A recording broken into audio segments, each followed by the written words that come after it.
तं वटुं वामनं दृष्ट्वा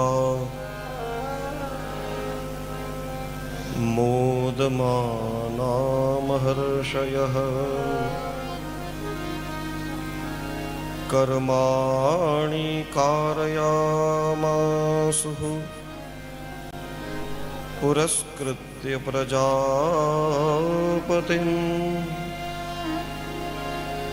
तस्योपनीयमानस्य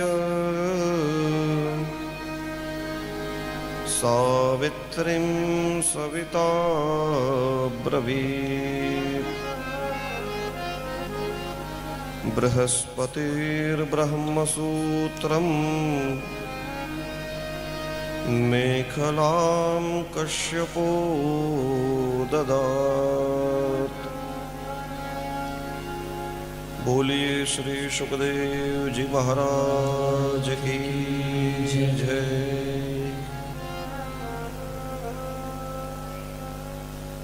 भगवान श्री हरिना चरणों में प्रणाम।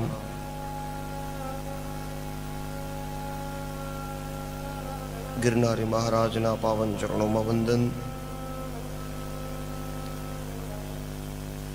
प्रसंग विशेष पर आवाहित स्थापित देवताओं ने वंदन। आप सबने सप्रेम जय श्री कृष्ण। अभिजीत मुहूर्तना शुभ योगे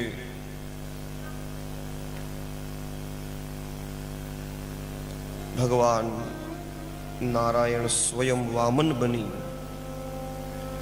प्रगट थया छे। बभूवते नैव स वामनो वटुः। જેવી રીતના કોઈ નટ બજાણીઓ કોઈ વેશ લઈ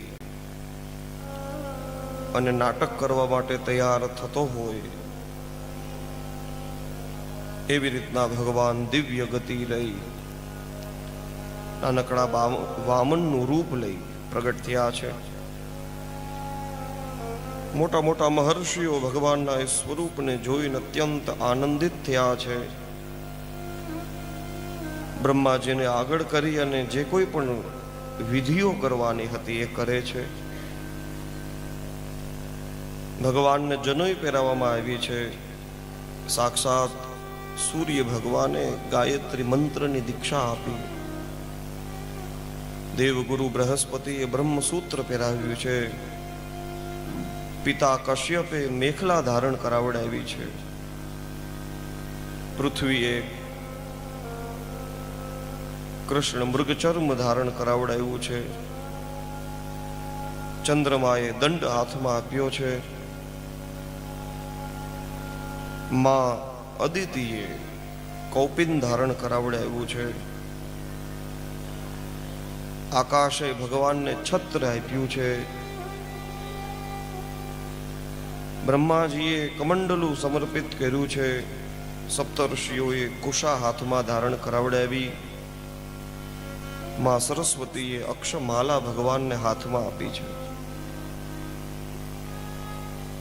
કુબેરે સાક્ષાત પાત્ર પ્રદાન કર્યું છે અને માં જગદંબા અન્નપૂર્ણાએ એની અંદર ભિક્ષા આપી।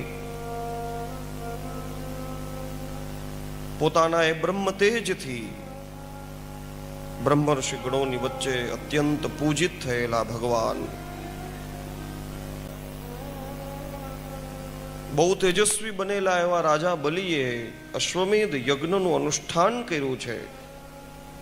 ભૃગુવંશી બ્રાહ્મણોએ એ અનુષ્ઠાન કરાવડાવ્યું છે।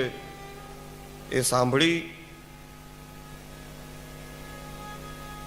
એ અક્ષમાલા કમંડલ છત્ર આ બધું સાથે લઈ ધીમે ધીમે ધીમે નર્મદાના એ ઉત્તર કિનારે ભૃગુ કચ્છ સંગનક એ સ્થાનની અંદર બલિ મહારાજના એ યજ્ઞની અંદર ભગવાન વામન પહોંચ્યા છે। દિવ્ય સૌંદર્ય ભગવાનનું દેખાય છે। સ્વાગત કરવામાં આવ્યું, અભિનંદન કરવામાં આવ્યું। બલિ આજ ભગવાનના ચરણોદક લિંગ પાન કરે છે। જે કંઈ મનોરથ કર્યા હતા જાણે આજ પૂર્ણ થઈ ગયા હોય એવી ભાવના એના મનમાં બંધાણી છે। મનુષ્યના પાપને ધોનારું એવું ભગવાનનું એ ચરણોદક પોતાના મસ્તક ઉપર ધારણ કર્યું છે. એ જ ચરણોદક છે જેને ભગવાન મહાદેવ ગંગાના રૂપે પોતાના મસ્તક ઉપર ધારણ કરે, પરમ ભક્તિથી એ ગંગાધર બન્યા છે. વામનના રૂપની અંદર આવેલા ભગવાન નારાયણના દર્શન કરી બલિ મહારાજે પ્રાર્થના કરી ભગવાનનું સ્વાગત કર્યું છે. સ્વાગતમ તે નમસ્તુભ્યમ બ્રહ્મન કિમ કરવામતે બ્રહ્મર્ષીણામ તપઃ સાક્ષાન મન્યે ત્વાર્ય વપૂર્ધરમ. હે આર્ય, હે બ્રહ્મન, આપનું હું સ્વાગત કરું છું, આપને હું વંદન કરું છું. મને એવું લાગે છે કે આપ સમસ્ત બ્રહ્મર્ષિઓનું તેજ એક સાથે એકત્રિત કરીને અહીંયા આવ્યા છો. મહારાજ, આજ મારા પિતૃઓ તૃપ્ત થઈ ગયા. અધમ રાક્ષસ કુળની અંદર મારો જન્મ હોવા છતાં પણ આજ મારું કુળ પવિત્ર બન્યું છે. હજી તો સોમા અશ્વમેધનો સંકલ્પ કરવા જઈ રહ્યો હતો, પણ મને એવું લાગે છે કે આજ આ યજ્ઞ પૂર્ણ બની ગયો. કેમ આપ મારા ઘરે પધાર્યા છો?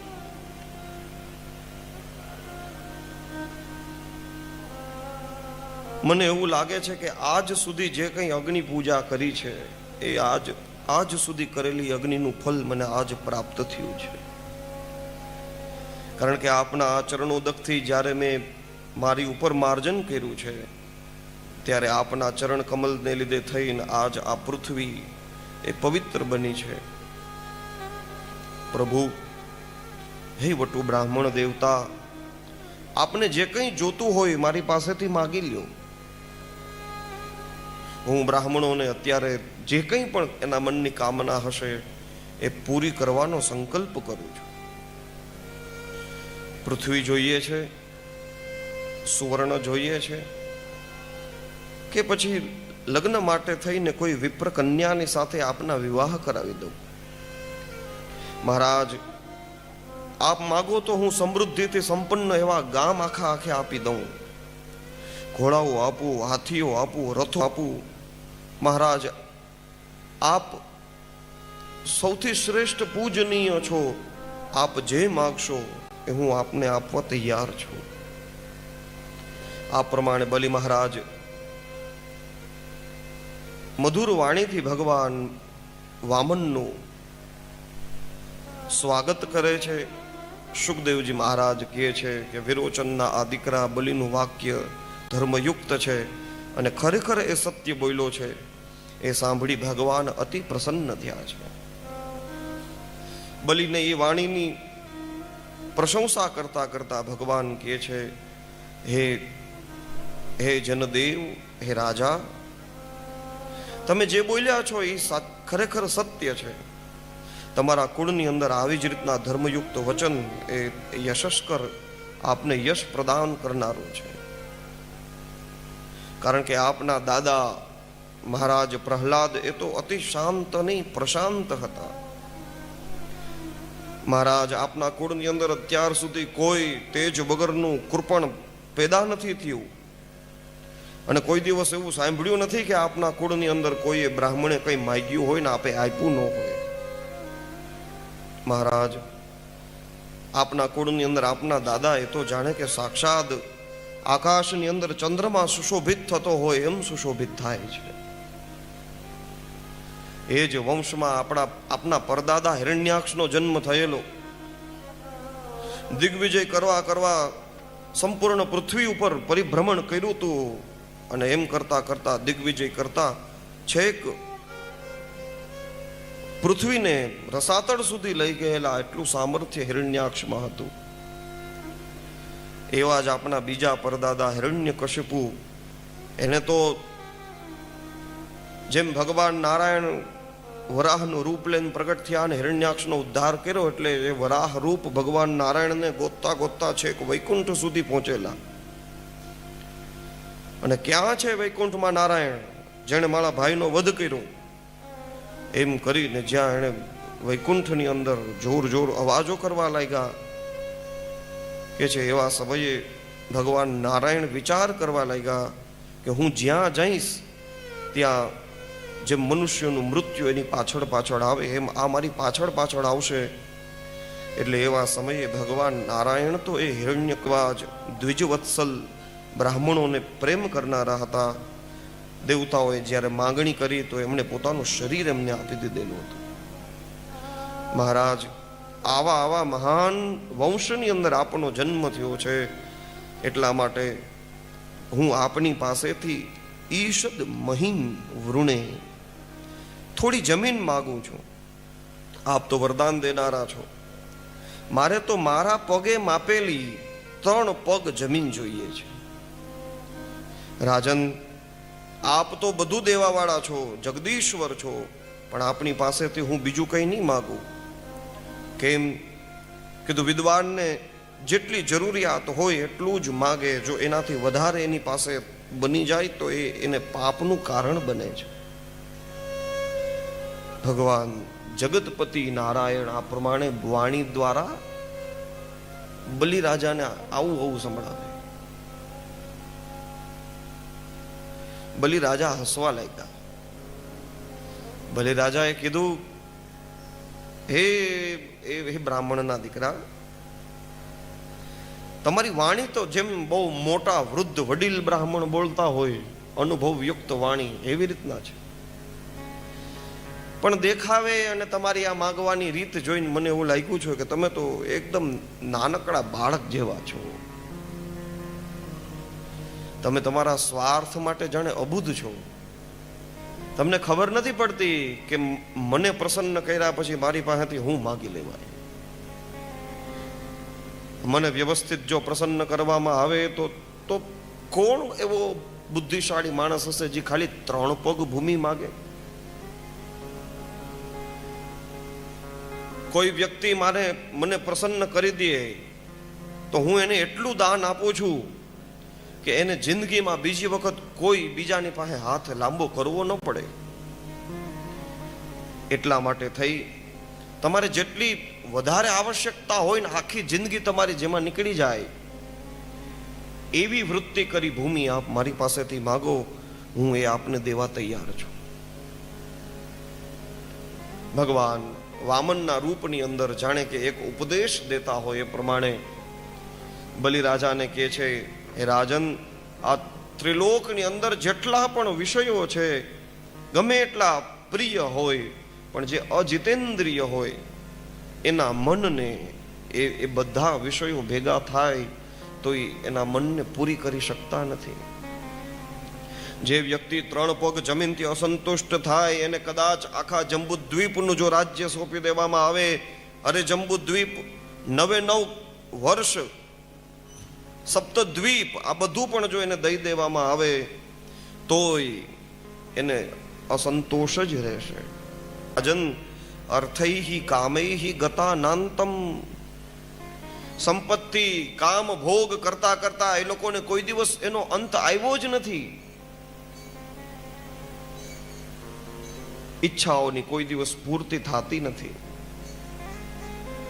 જે મળી જાય એની અંદર સંતુષ્ટ રહેવામાં જે સુખ છે એ 3 લોકોની પ્રાપ્તિ થઈ જાય તો પણ અજિતેન્દ્રિય બની ને પછી એની પાછળ દોડવામાં એ અસંતોષ રહે છે. એવું સુખ સહજ પ્રાપ્ત થઈ જાય એમાં એના સિવાય મળતું નથી. માણસના આ સંસારના બંધનનું કારણ જ અસંતોષ છે. અર્થ અને કામની પાછળ દોડતો મનુષ્ય આ સંસારમાં અસંતોષને કારણે જ બંધાય છે. અને સહજમાં પ્રાપ્ત થતો જે સંતોષ છે એ માણસની મુક્તિનું કારણ બને છે. બ્રાહ્મણ જેને સહજમાં પ્રાપ્ત થઈ જાય એનાથી જેને સંતોષ રહે છે એના તેજનું વર્ધન થાય છે. અને જેમ એક માટીનો ઘડો હોય ને એની અંદર ઘણા બધા કાણા પડી ગયા હોય ને એમાં પાણી ભરો એટલે પાણી ટકે નહીં, કાણામાંથી બધું પાણી સરી પડે, એમ જે અસંતોષી બ્રાહ્મણ હોય એનું તેજ એવી રીતના સરી પડે છે. એટલા માટે રાજા મને બસ 3 પદ ભૂમિ આપી દે એતાવતૈવ સિદ્ધોહમ. મને તો બસ એટલામાં જ સિદ્ધિ, એટલામાં જ સંતોષની અનુભૂતિ થશે. જેટલી જરૂરિયાત હોય માણસ એટલું માગે. મારે હવે બીજી કઈ તારી પાસેથી જરૂરિયાત નથી. સુખદેવજી મહારાજ કહે છે આ પ્રમાણે હસતા હસતા જ્યાં એક આખી સંતોષની વાત ભગવાને બલિરાજાની સામે કહી દીધી, તો પ્રતિગ્રહ્યતા, એનો સ્વીકાર કરો એમ કરીને બલિરાજા દેવા માટે તૈયાર થયા છે. હાથની અંદર કમંડલું લીધું, જેની અંદર પાણી લીધું હાથમાં. ભગવાન નારાયણને એ જલ પ્રદાન કરવા, સંકલ્પ કરવા માટે થઈ જ્યાં પાણી હાથમાં રહે છે.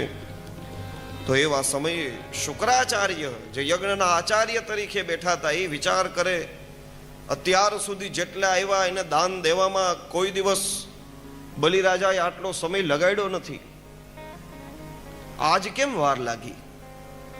આંખો બંધ કરીને જોયું, ખબર પડી ગઈ, અરે આ તો સાક્ષાત નારાયણ વામન બનીને આવ્યા છે.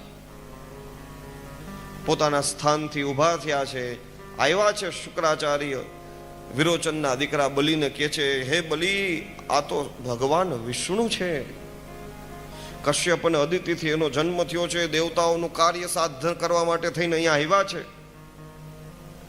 તું આને જો આ પ્રમાણેનું સંકલ્પ કરીને દાન આપી દઈશ તો એ દૈત્યો માટે બહુ મોટું કષ્ટકારક થશે. આ તારું સ્થાન, તારું ઐશ્વર્ય, શ્રી, તેજ, યશ, વિદ્યા, આ બધું તારી પાસેથી ખેંચી અને ઇન્દ્રને આપી દેશે. આ કોઈ બાળક નથી, આ તો માયાનું રૂપ લઈને બાળક બનેલો છે.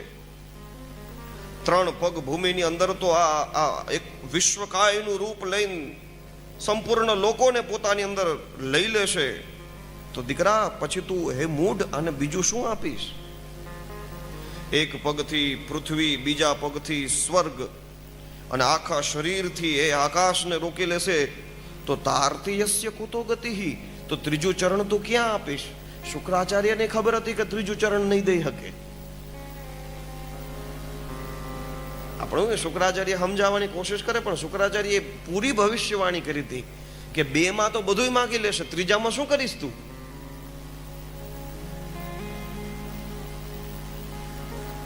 અને પછી હિયપ્રદાતુ, તે સંકલ્પ કર્યો એ પૂરો ન થયો એટલે તારે નરકની અંદર દુઃખ કષ્ટ ભોગવવા જવું પડશે.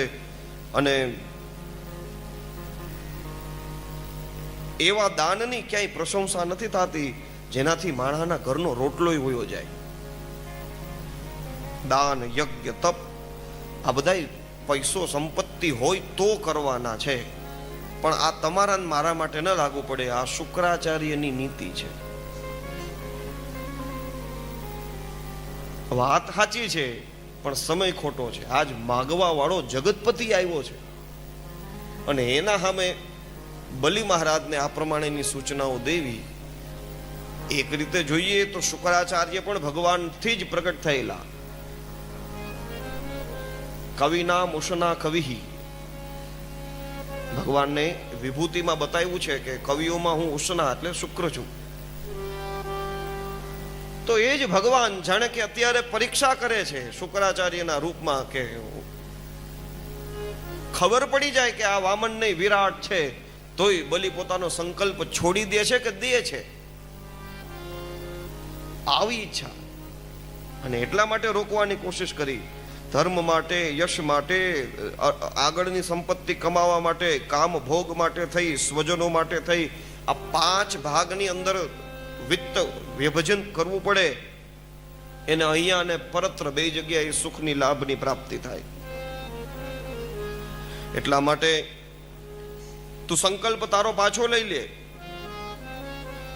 સત્ય એ તો પુષ્પ ફલ છે, પણ આ શરીર ટકવું એ તો આત્મવૃક્ષ છે. જો વૃક્ષ જ ન ટકે તો ફૂલ ફળ કેના લાગે? એટલે તારી સ્વાત્મ રક્ષા માટે થઈને તારે તારું વચન કદાચ ચૂકી જવું પડે તો એમાં વાંધો નહીં. આ શુક્ર નીતિ છે. એટલા માટે થઈ સ્ત્રીની હારે નર્મ વિવાહમાં વૃત્તિ અર્થે અહીંયા જે ના પાડવામાં આવી છે કે આ નાનૃતમ સ્યાત જુગુપ્સિતમ એનું કારણ છે વૃત્તિ અર્થે. આ દઈ દેશ પછી તું શું કરીશ? પ્રાણ સંકટ પણ છે, કારણ કે આમાં તો ભગવાન શું કરે નક્કી નહીં કાંઈ. ગો બ્રાહ્મણાર્થે હિંસાયામ નાનૃતમ સ્યાત જુગુપ્સિતમ. આટલી જગ્યાએ અસત્ય બોલવામાં આવે તો એની એ ખોટું નથી લાગતું. શુક્રાચાર્ય આ પ્રમાણે સમજાવ્યા છે. પણ આજ બલિ મહારાજને હવે તો ખબર પડી ગઈ કે આ કોઈ વામન નથી, સાક્ષાત વિરાટ ભગવાન પોતે જ પુત્ર બનીને પ્રગટ થયા છે, બ્રાહ્મણનું રૂપ લઈને મારી પાસે માગવા આવ્યા છે. એટલે અસત્યથી પરમ કોઈ ધર્મ નથી એવું હે ગુરુદેવ આપે જ ઘણી વખત કહ્યું છે. તો હું બધું સહન કરીશ, પણ હું અસત્યનું આચરણ નહીં કરું. મારા મુખેથી મેં વચન આપેલું છે, એટલા માટે થઈને આ બ્રાહ્મણ દેવતાને જે જોતું હશે હું એને આપીશ. આ પ્રમાણે પોતાના દ્રઢ સંકલ્પની અંદર સ્થિર બનેલા બલિ મહારાજે શુક્રાચાર્યની વાત ન માની. શુક્રાચાર્ય ખીજાણા છે કે જો મારી વાત નથી માનતો જા, શ્રીહીન થઈ જા, એવો શ્રાપ લાગ્યો છે. તો શુક્રાચાર્યનો એ શ્રાપ પણ સ્વીકારી લીધો કે મને વાંધો નથી, પણ સંકલ્પ કર્યો છે દેવાનો હું દઈને રહીશ. અને થયું પણ એવું,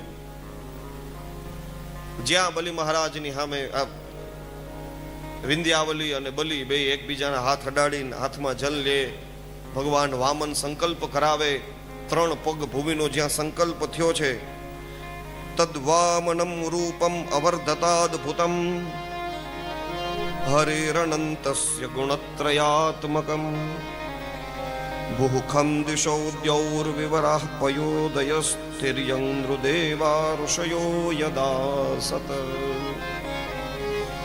સંકલ્પ થતાની સાથે ભગવાન વામન વિરાટ રૂપ લઈને પ્રગટ થયા છે. એવડું વિરાટ રૂપ લીધું કે આખા આકાશને પોતાના શરીરથી ઢાંકી દીધું. એક પગથી પૃથ્વી ઉપર ચરણ રાખી દીધો, બીજા પગથી સ્વર્ગને સ્પર્શ કરી દીધો. સ્વર્ગનો સ્પર્શ થતો તો એવા સમયે ઉપરની આકાશ ગંગાનું પડ તૂટ્યું, એ જલ ભગવાનના ચરણોમાં પડ્યું. ગંગાજીએ એને જ કમંડલની અંદર ભરી લીધું. એ જ ગંગાજીના રૂપમાં પછી દેવતાઓએ પ્રાર્થના કરી એટલે સ્વર્ગમાં આવ્યું, અને ભગીરથે તપસ્યા કરી એટલે એ જ જલ પછી પૃથ્વીની ઉપર ગંગાના રૂપમાં વહેતું થયું છે. જોતામાં તો ભગવાનના પાર્ષદો દોડીને આવ્યા બલિને બાંધી દીધા છે. નમુચી વગેરે અસુરો હતા, એ બધા યુદ્ધ કરવા માટે તૈયાર થયા. બલિ મહારાજે ના પાડી દીધી, અત્યારે આપણો સમય નથી, પાતાળની અંદર વયા જાઓ, જીવતા રહેશું તો પાછો જ્યારે સમય આવશે ત્યારે આ લોકોની સામે યુદ્ધ કરીશું. આ પ્રમાણે બલિ મહારાજે સૂચના આપી. ભગવાને જે પ્રમાણે સંકેત કર્યો હતો એમ કરીને બલિ મહારાજને પાશથી બાંધી દેવામાં આવ્યા. શુક્રાચાર્યનો શ્રાપ લાગેલો કે આપ શ્રીહીન થઈ જાશો, આજ થઈ ગયા. ભગવાને કીધું કે જો હે બલિ મહારાજ, એક ચરણની અંદર આ પૃથ્વીનું રાજ્ય તમારું હતું એ લઈ લીધું, બીજા ચરણે સ્વર્ગનું રાજ્ય તમારું હતું એ મેં લઈ લીધું છે. હવે આ ત્રીજું ચરણ હું ક્યાં રાખું, તમે બતાવો. હવે કોઈ એવું સ્થાન રહ્યું નથી જે આપનું હોય, એટલા માટે થઈ આપ જે સંકલ્પ કર્યો છે એ અધૂરો મૂકો છો, અને એ અધૂરા સંકલ્પનું ફળ છે કે તમારે નરકની અંદર અમુક વર્ષો સુધી રહેવું પડશે. આ પ્રમાણે ભગવાને જ્યાં બલિ મહારાજને કીધું, બલિ મહારાજ તો ખાલી ભગવાનના આ રૂપના દર્શન કરે રાખે, અદ્ભુત રૂપ છે પ્રભુ. ક્યાં નાનકડા વામનના રૂપની અંદર હતા ને ક્યાં આમાંથી ધીમે ધીમે ધીમે ધીમે ધીમે વિરાટ બની ગયા. ત્યાં ઓલી વિંધ્યાવલી બાજુમાં ઉભી કે આ બાંધી દીધા તમને, કઈ કે છે સાંભળો તો ખરા. બલિ મહારાજ જોવે, હા હા શું કીધું પ્રભુ? કીધું હવે નરકમાં જવું પડશે થોડાક વર્ષો સુધી, કારણ કે આ ત્રીજો ચરણ ક્યાં મૂકું? પૃથ્વી ને સ્વર્ગ બે તમારા હતા, બધું મેં લઈ લીધું, હવે શું કરવાનું? અને ત્યાં બલિ મહારાજ હાથ જોડીને ભગવાનને પ્રાર્થના કરી. યદ્યુત્તમ શ્લોક ભવાન મમેરિતમ વચો વ્યલીકમ સુરવર્ય મન્યતે કરોમ્યુતમ તન્ન ભવેત પ્રલંભનમ પદમ તૃતીયમ કુરુશીર્ષિણી મે નિજમ. બલિ મહારાજ કે મહારાજ, હે પ્રભુ, તમને વચન આપેલું છે, હું વચનની પૂર્તિ કરીશ, મને એમાં એ પૂર્તિ કરવામાં જરાય સંકોચ નથી. અને 2 પગની અંદર તમે મારું જેટલું હતું એ બધું લઈ લીધું છે, હજી હું બાકી છું. મહારાજ, આ તમારું તૃતીય ચરણ છે ને, એને મારી ઉપર સ્થાપિત કરો. પદમ તૃતીયમ કુરુ શીર્ષણી મે, મારા મસ્તક ઉપર એને ધારણ કરાવો અને મને તમારો બનાવો. મારા ગુરુદેવ ભગવાન કે આ બલિનું ચરિત્ર છે ને, એ હકીકતે સર્વસ્વ સમર્પણની કથા છે. સર્વસ્વ શબ્દ એક લાગે, પણ એની અંદર 2 શબ્દ છે, સર્વ અને સ્વ. બલિ મહારાજની પાસેથી પહેલા 2 ચરણની અંદર એનું જે કંઈ હતું એ સર્વ લઈ લીધું, અને ત્રીજા ચરણે બલિએ પોતાનું સ્વ સમર્પણ કરી દીધું. એટલે સર્વસ્વ બલિદાન બલિએ કર્યું છે. આજ બલિ શબ્દનો અર્થ થાય બહુ બળવાન. ભગવાન વામન જુએ છે કે ઇન્દ્ર કરતા પણ બળ વધારે છે. ઇન્દ્ર છે, એનું નામ પુરંદર છે, આનું નામ બલિ છે. 100 અશ્વમેધ યજ્ઞનો જો સંકલ્પ કરી લે તો આ મારા પુરંદરને, જેને મેં બલિ બે ઇન્દ્ર તરીકે સ્થાપિત કર્યો છે, એને હેઠો પાડી દે. જો એવું થઈ જાય તો જે જે જે પરંપરાઓ ચાલે છે, જે ક્રમ ચાલે છે સૃષ્ટિનો, એ બધું વિખાઈ જાય. એટલે ભગવાન એ બલિના બલને સાચવી રાખે, મારતા નથી. કારણ કે બલિ આમ પણ હિરણ્યકશિપુના વંશમાં જન્મો છે, પ્રહલાદના દીકરાનો દીકરો છે. પ્રહલાદજીને વચન આપેલું કે હું તારા વંશમાં હવે કોઈને મારીશ નહીં. એટલે એને માર્યો નહીં, પણ એના બળને દાબી દીધું. તારામાં જે બળ છે, તારામાં જે તેજ છે, એનો હું યોગ્ય સમય ઉપયોગ કરીશ, એમ કરીને બલિને બંદી બનાવી દીધો. જે વ્યવસ્થા ચાલતી હતી એ એવી ને એવી ચાલતી રહેવી જોઈએ, એમાં કઈ કોઈનો ફરક ન પડવો જોઈએ. એના માટે થઈ અને બલિ મહારાજને સુતલ લોકની અંદર મોકલશે. ભગવાને પોતાનું 3જું ચરણ બલિના મસ્તક ઉપર પધરાવ્યું છે. દેવતાઓના દંદુભીઓ વાગવા લાગ્યા, બધાએ જયઘોષ કરવા લાગ્યા. પ્રહલાદજી આવીને પ્રગટ થયા છે. પ્રહલાદજીએ ભગવાનની સ્તુતિ કરી. આ બહુ સરસ મજાની સ્તુતિ. પ્રહલાદજી જે બોલ્યા છે એ તમારા ને મારા જીવનમાં અનેક વખત આવતી આવી પરિસ્થિતિઓ છે. તો એવા સમયે ભક્ત એ પરિસ્થિતિને કેવી રીતના જુએ, એ પરિસ્થિતિનો સામનો કેવી રીતના કરે, એ બતાવે છે પ્રહલાદજી. ત્વયૈવ દત્તમ પદમેન્દ્ર મૂર્જિતમ હૃતમ તદેવાદ્ય તથૈવ શોભનમ. મહારાજ, ત્વયૈવ દત્તમ ઇદમ ઊર્જિતમ પદમ. આ 99 અશ્વમેધ યજ્ઞ કરીને અહીં સુધી પહોંચ્યો તો બલિ, એ તમે જ એ બલ એને આપ્યું હતું, તમારા બળે જ આ બધું થતું હતું. અને હૃતમ તદેવાદ્ય, અને તમે જ એ વસ્તુ ખેંચી લીધી, તો તથૈવ શોભનમ. દીધું ઈ બરોબર, ને પછી તમે પાછું ખેંચી લ્યો તો ઈ, કારણ કે તમે કર્યું છે એમાં કઈ હવે. એટલે સુખની પરિસ્થિતિ હોય તોય ભગવાનની કૃપા, અને દુઃખ દીધું છે તો ઈ શોભનમ. ભક્ત કોઈ દિવસ ભગવાને બનાવેલી પરિસ્થિતિની સામે કોઈનો દોષ ન નીકાળે. મન્યે મહાનસ્ય કૃતો યનુગ્રહો.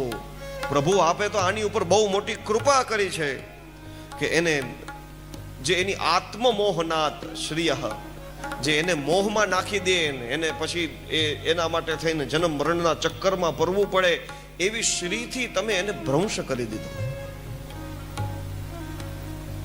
પ્રહલાદજી આ પ્રમાણે સ્તુતિ કરે. બલિ બંદી બનાવેલું દાદાની સામું જોવે, વાહ જો આ સંસ્કાર હતા ને એ આવ્યા છે. 4થી પેઢી આવ્યા, 3જી પેઢી. કારણ કે વિરોચનની અંદર આવા સંસ્કાર નતા, બલિની અંદર આવ્યા. યયાહે વિદ્વાનપી મોહ્યતે યતસ્તત્કો વિચષ્ટે ગતિમાત્મનો યથા તસ્મૈ નમસ્તે જગદીશ્વરાય વૈ નારાયણાય અખિલ લોક સાક્ષિણે. એ લક્ષ્મી એવી છે કે યયા વિમોહ્યતે, એનાથી બધાને મોહ થઈ જાય. હે પ્રભુ, જેનાથી આપની ગતિ પ્રાપ્ત કરવા માટે પછી કોઈ ચેષ્ટા ન કરવામાં આવે, એટલા માટે એ જે શ્રી તમે ખેંચી લીધી ને, મહાન અનુગ્રહ કરતા, બહુ મોટી કૃપા કરી છે. હે પ્રભુ, હે જગદીશ્વર, હે નારાયણ, હે અખિલ લોકના સાક્ષી, અમે આપને વંદન કરીએ છીએ. આ પ્રમાણે પ્રહલાદજીની વાત સાંભળે છે. પ્રહલાદ હજી પોતાની વાણી પૂરી કરે, બ્રહ્માજીને ઈચ્છા થઈ કે લાય હું જઈને ભગવાનને પ્રાર્થના કરું કંઈક, કે આ બલિને આવી રીતના બંદી બનાવ્યો છે તેમાંથી છોડે. બ્રહ્માજી થોડા આગળ આવે અને ભગવાનને કંઈ કહેવા જાય એટલી વારમાં તો વિંધ્યાવલી દોડીને આગળ પડી ગઈ. પત્ની છે બલિ મહારાજની, એણે ભગવાનને પ્રાર્થના કરી છે, હે પ્રભુ, આવી રીતના તમે મારા પતિને બાંધી દીધો છે, ભાવના છે વિંધ્યાવલીની કે આપ એને મુક્ત કરો. ત્યાં એની વાતને સહમતિ દેતા દેતા બ્રહ્માજીએ આવીને એમ કીધું, હે ભૂત ભાવન, હે ભૂતેશ, હે દેવદેવ, હે જગન્મય, હવે તો આનું બધું આપે છીન લીધું છે, તો આને હવે કોઈ પ્રકારના બંધનની આવશ્યકતા નથી. મુંચૈનમ, આને છોડી દો. પ્રભુ આને પોતાની જે કંઈ પણ કર્મ દ્વારા ઉપાર્જિત કરેલી જે કંઈ પણ સંપત્તિ, આ ભૂમિ ને સ્વર્ગ વગેરે હતું એ બધું તમને સંપૂર્ણ રૂપે આપી દીધું છે. અને આત્માનમ ચ નિવેદિતમ સર્વસ્વમ, પોતાની સર્વસ્વ તો જે કંઈ હતું એ આપને સમર્પિત કરી દીધું છે. અને કોઈ વ્યક્તિ પૂર્ણ પ્રેમથી તમારા ચરણની અંદર ખાલી એક પાણી પણ આપી દે ને, દુર્વા અંકુર, એના દ્વારા કોઈ આપની પૂજા કરી લે તો એને ઉત્તમ ગતિની પ્રાપ્તિ થાય. તો મહારાજ આ બલિએ તો પોતાનું સર્વસ્વ સમર્પિત કરી દીધું, એને એવું ફલ ન મળે? આ પ્રમાણે પ્રાર્થના કરી બ્રહ્માજીએ. અને એવા સમયે ભગવાન, હવે કારણ કે ભગવાન જ્યારે આખી લીલા કરી લે ને પછી એને ધાર્યું એવું થાય, એટલે બધાય પોતપોતાની વિચારધારા પ્રમાણે વાત કરતા હોય. પ્રહલાદજીએ પોતાનો ભાવ પ્રગટ કર્યો, વિંધ્યાવલીએ પોતાની વાત કરી, બ્રહ્માજીએ પોતાની વાત કરી. અને હવે ભગવાન શું કહેવા માંગે છે એ ભગવાન પોતાની ભગવત્તાથી બોલે. બ્રહ્મન યમનુગૃહણામિ તદ્વિશો વિધુનોમ્યહમ યન્મદઃ પુરુષઃ સ્તબ્ધઃ લોકમ મામ ચાવમન્યતે. ભગવાન કહે છે કે હે બ્રહ્મન, જેની ઉપર હું અનુગ્રહ કરવા માંગુ ને એના મદને, એના યશને હું ધોઈ નાખું. કારણ કે યશના મદની અંદર આવી ગયેલો વ્યક્તિ મને ગણકારે નહીં. ક્યારેક ક્યારેક જીવાત્મા સંસારની અંદર પોતાના કર્મ દ્વારા ફરતો હોય, નાના અનેક પ્રકારની યોનિઓની અંદર અશક્ત બની અને મનુષ્યની ગતિ પ્રાપ્ત કરે ત્યારે જન્મ, કર્મ, વય, રૂપ, વિદ્યા, ઐશ્વર્ય, ધન, આ બધાયથી એને અભિમાન આવવાના પૂરા ચાન્સીસ છે, એને અભિમાનની શક્યતાઓ છે. ને એવા સમયે જો એને અભિમાન ન આવે તો તત્રાયમ મદનુગ્રહ, એ મારી કૃપા છે. માન સ્તંભ છોડેલા, એ માન સ્તંભ નિમિત્ત જન્મ વગેરે જે કંઈ પણ થાય છે એની અંદર પડેલો વ્યક્તિ મોહિત થાય અને મને પ્રાપ્ત કરી શકતો નથી. આ કોઈ સામાન્ય નથી, આ તો દાનવ દૈત્યના અગ્રણી છે. એ લોકોની કીર્તિ વધારનારા છે. અને જે માયાને કોઈ જીતી શકતું નથી એવી અજય માયાને પણ એમણે જીતીને બતાવી છે. એટલે એને શોક કરવાની કે મોહ કરવાની કોઈ આવશ્યકતા નથી. અરે પોતાના સ્થાનથી ચ્યુત થઈ ગયા, નીચે પડી ગયા, શત્રુઓ દ્વારા એને બાંધી દેવામાં આવ્યા, જ્ઞાતિઓએ એનો ત્યાગ કરી દીધો, અનેક પ્રકારની યાતનાઓ ભોગવવામાં આવી. ગુરુએ પણ જેમ તેમ કહી દીધું, પણ છતાંય આ રાજાએ પોતાનું સત્ય છોડ્યું નથી. છલ કર્યું તું મેં, તો પણ આણે પોતાની વાણી, પોતાનો ધર્મ છોડ્યો નથી. એટલા માટે અમરો દેવતાઓને પણ પ્રાપ્ત ન થાય એવું સ્થાન હું આ રાજા બલિને આપું છું. આવતા મન્વંતર 8મા સાવરણી મન્વંતરની અંદર મારા આશ્રિત થઈને આ ઇન્દ્ર બનશે. બલિ મહારાજને ઇન્દ્ર બનવાનો સંકલ્પ હતો મનથી, એટલે ભગવાને કીધું કે આ નહીં, કારણ કે આમાં તો પુરંદરને અને એની માં અદિતિને મેં વચન આપ્યું છે કે એને આવી રીતના મારે રાજા બનાવવાનો છે. પણ આવ તો સાવરણી મન્વંતર આવશે એવા સમયે બલિ મહારાજ, હું તમને મારા જ આશ્રયથી તમને ઇન્દ્ર બનાવીશ. અને ત્યાં સુધી તમે સુતલ સ્થાનની અંદર, સુતલ લોકમાં રહ્યો. વિશ્વકર્માએ વિનિર્મિત કરેલું એ દિવ્ય નગર છે. કોઈ પ્રકારની આધિ વ્યાધિ ત્યાં થશે નહીં, કોઈ ક્લમ તંદ્રા, કોઈ પ્રકારની હાર ત્યાં તમે અનુભવ નહીં કરો, કોઈ પ્રકારના દુઃખ તમને પ્રાપ્ત નહીં થાય, કારણ કે હું ત્યાં આપની રક્ષા કરીશ. હે ઇન્દ્રસેન, આપ સુતલ લોકની અંદર જાઓ, આપનું કલ્યાણ થશે. અને કોઈ પણ પ્રકારના કોઈ વ્યક્તિ, કોઈ પણ દેવતા કે કોઈ એ આપને ત્યાં આવીને જીતી નહીં શકે, કારણ કે હું જ આપની રક્ષામાં ચારે બાજુ ત્યાં ફરતો રહીશ. અને સદા માટે થઈને મારી સન્નિધિ તમને ત્યાં પ્રાપ્ત થશે.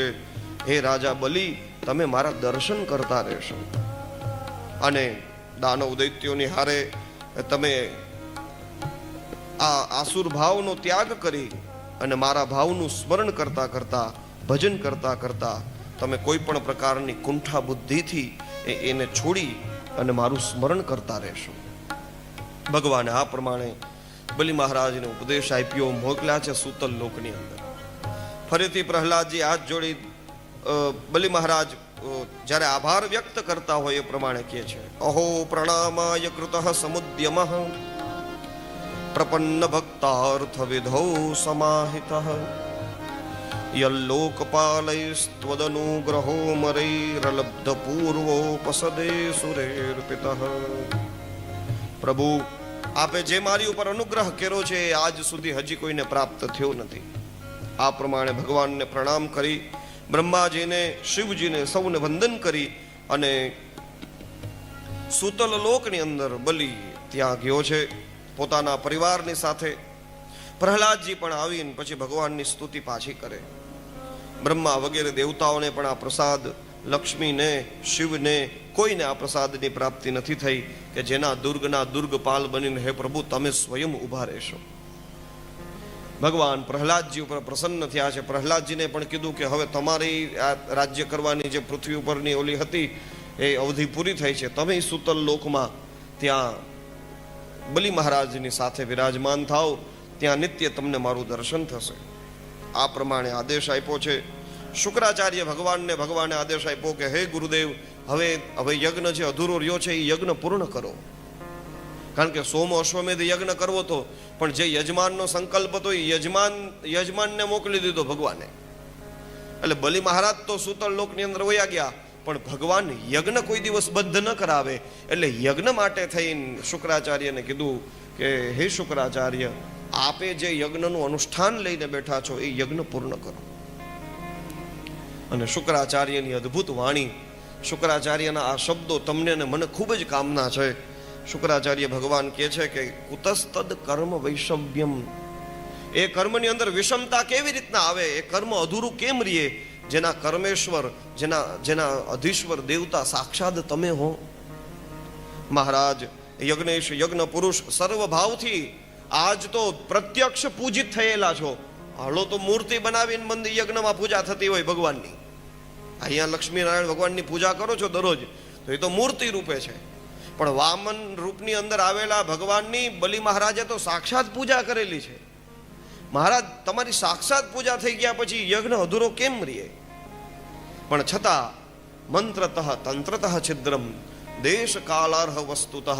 હે પ્રભુ, કોઈ મંત્રમાં ત્રુટી રહી ગઈ હોય, કોઈ તંત્ર એટલે પૂજા વગેરેની ક્રિયામાં ત્રુટી રહી ગઈ હોય, કોઈ સમય કાળ, કોઈ પૂજનીય વસ્તુ જે કંઈ પણ જોતું હોય એ યોગ્ય રીતે મળ્યું ન હોય, તો આવી જે કંઈ પણ થોડી ઘણી ત્રુટી રહી જાય છે એ બધી ત્રુટી દૂર થઈ જાય. કેમ? કીધું જ્યારે વ્યક્તિ તમારા નામનું કીર્તન કરે. ભગવાનનું નામ લેવાનો મતલબ જ છે કે આપણે જે કંઈ કર્યું છે એની અંદર જે કંઈ બાકી રહી ગયું એ બધું ભગવાન પૂર્ણ કરે. તથાપિ હે પ્રભુ, આપના નામની કીર્તનથી તો સમસ્ત ફલ પ્રાપ્ત થઈ જાય, કરેલા બધા યજ્ઞના સંકલ્પ પૂરા થઈ જાય. પણ આપે સામેથી આવીને મને કીધું છે કે આ યજ્ઞ કરો, એટલા માટે થઈ અને કરિષ્યામિ અનુશાસનમ, આપે કીધું એ પ્રમાણે હું કરીશ. અને એટલું જ નહીં, તમારી આજ્ઞાનું પાલન કરવું ને એ તો માણસનું પરમ કલ્યાણ છે. ભગવાન કઈ વસ્તુ કરવાનું કે પછી શુક્રાચાર્ય ભગવાન કેટલા વિચક્ષણ છે કે પેલા નાઈ પાડી દીધી, પ્રભુ હવે તમે પૂરું કરી દીધું, હવે હું યજ્ઞ કરવો, પણ તોય તમે વાત કરી છે એટલે હું કરીશ, કારણ કે એનાથી માણસનું કલ્યાણ થાય. યજ્ઞ પૂર્ણ કરવામાં આવ્યો છે. અને આ પ્રમાણે ભગવાન કશ્યપ અને અદિતિથી વામન બનીને પ્રગટ થયા. ઇન્દ્ર મહારાજને એનું સ્વર્ગ પાછું આપ્યું, એની કથા બતાવી. કોઈ વ્યક્તિ દૈવ કાર્ય, પિતૃ કાર્ય અથવા તો કોઈ મનુષ્ય પૂજા વગેરે કરતા હોય એવા સમયે જો આ ભગવાન વામનના દિવ્ય ચરિત્રનું ગાયન કરે છે તો તત્તસ્ય સુકૃતમ તત્તેષામ સુકૃતમ વિદુઃ, એનું એ કાર્ય સફળ થાય એવું કીધું છે. એટલે આ શ્રાદ્ધના દિવસો આવે છે. હવે વદથી શરૂ થાય ને, એકમથી, એકમનું શ્રાદ્ધ ને બીજનું શ્રાદ્ધ ને ત્રીજનું શ્રાદ્ધ, એવા સમયે બ્રાહ્મણ ભોજન કરાવવું, જે કંઈ પણ વિધિઓ કરતા હોય ઘરની અંદર આપણે એ કરતા હોય એવા સમયે ભાગવતના આ વામન ચરિત્રના અધ્યાયો છે. બ્રાહ્મણ દેવતા ઘરે ભોજન કરવા આવ્યો એટલે ખાલી જમાડીને મોકલી ન દેવાય, એમને કહેવાય કે ઘરે આવીને આટલા અધ્યાયના પાઠ કરો. આવું કરે તો એ જે કંઈ પિતૃ કાર્ય આપણે કર્યું, જે કંઈ દેવ કાર્ય આપણે કર્યું, એનું સંપૂર્ણ ફલ ભગવાન આપણને આપે છે.